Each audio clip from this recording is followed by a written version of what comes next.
Donc nous allons maintenant imprimer ces cartes. Alors on peut imprimer trois types de cartes. La première serait une carte globale qui permet de repérer la zone du ciel dans laquelle on va pointer le télescope, grosso modo la constellation.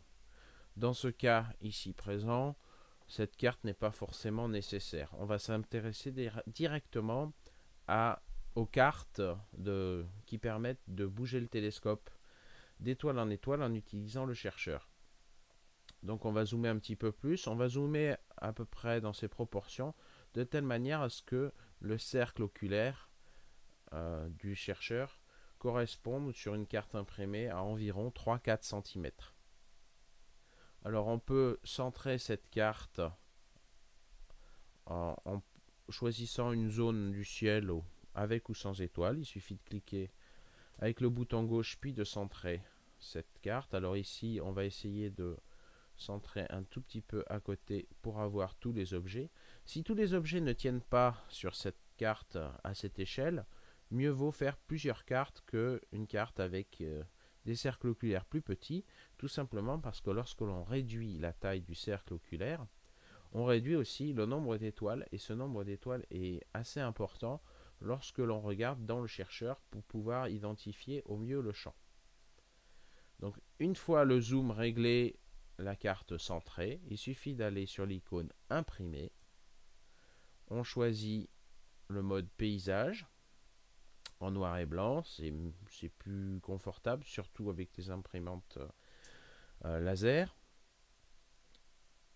On donne un titre à la carte, par exemple Herschel 400, zone d'Andromède.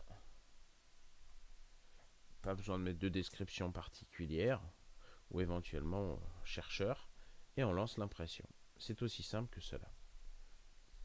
Ensuite, si nous voulons une carte, donc le temps que l'imprimante nous sorte cette carte, ça fait un petit peu de bruit.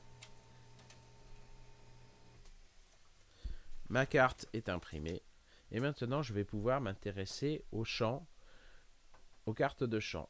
Par exemple, pour NGC 891, en toute logique, je vais essayer de la pointer en partant de cette étoile d'Andromède.